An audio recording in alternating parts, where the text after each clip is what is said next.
इस प्रकार के कपटी मुनि के जो रूप, रंग और उसकी चतुरता से राजा सत्यकेत के पुत्र प्रताप भानु को ब्राह्मणों के आशीर्वाद से राक्षस का जन्म लिया और पूरे सत्यकोश के कुल का नाश हुआ।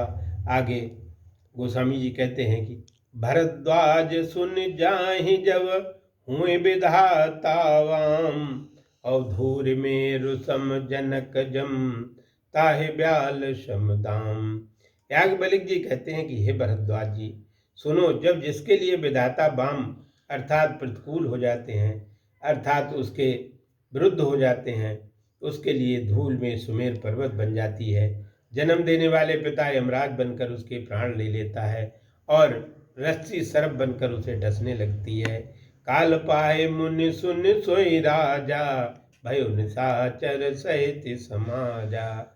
10 सिर ताए 20 भुज दंडा, रावण नाम वीर बरवंडा। हे भरद्वाज मुनि सुनिए, वही प्रताप भानु राजा समय पाकर अपने समाज सहित राक्षस हुआ।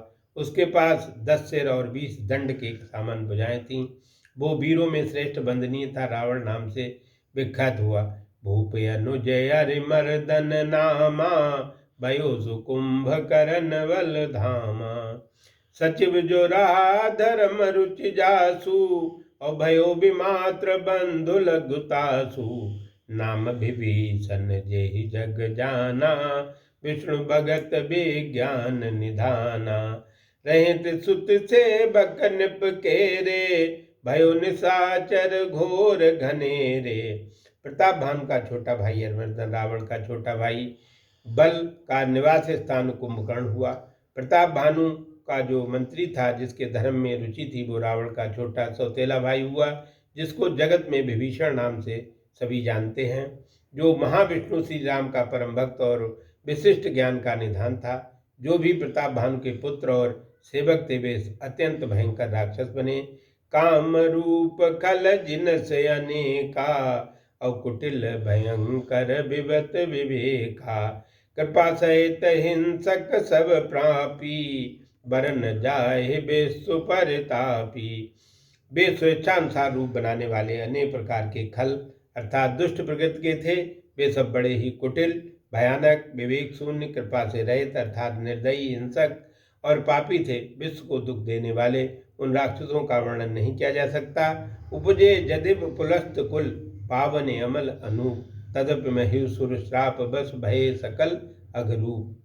यहाँ पर एक विशेष बात है कि ये सब जब पैदा हुए मुन पुलस्त ऋषि के परिवार में जन्म पाए, और यद्यप सबसे पवित्र, निर्मल और अनुपम पुलस्त ऋषि में उत्पन्न हुए थे, फिर भी ब्राह्मणों के श्राप के कारण वे पाप स्वरूप हुए। कीन विविध तप तीनों भाई, परम उग्र नहीं बरन सुजाई।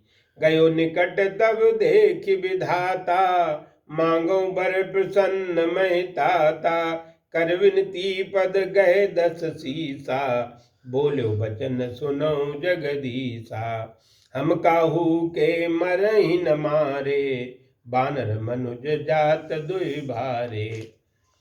इस प्रकार रावण, कुंभकर्ण और विभीषण, इन तीनों भाइयों ने विविध प्रकार से तप किए, और इनका तप बहुत भयानक था, उसका वर्णन संभव नहीं है। रावण का तप देखकर ब्रह्मा जी उसके पास आए और बोले, बेटे मैं प्रसन्न हूँ, वरदान मांग लो। रावण प्रार्थना करके ब्रह्मा जी के चरण को पकड़कर बोला, हे जगदीश्वर सुनिए, वानर जाति और वैश्वत मनु के वंश में उत्पन्न 2 बालकों को छोड़कर हम किसी के हाथ से भी न मरे। एवं मस्तु तुम बड़ तप कीना, मैं ब्रह्मा मिलते ही वर दीना। शिवजी पार्वती से कहते हैं, ऐसी ही हो, तुम बहुत बड़ा तप किया। ऐसा कहकर मैंने अर्थात शिव तथा ब्रह्मा से मिलकर रावण को वरदान दिया। यहाँ पर विशेष बात यह है कि ब्रह्मा जी ने वानर और मनुष्यों को छोड़कर सभी के अवधत्व का वरदान दिया, और शिव जी को 10 सिरों की अनेकता तथा संसार की संपूर्ण संपत्ति दे दी, और उन्हीं की कृपा से रावण को लंका नगरी भी प्राप्त हुई, जिनकी चर्चा आगे की जाएगी। सीताराम सीताराम सीताराम जय सीताराम, सीताराम सीताराम सीताराम जय सीताराम।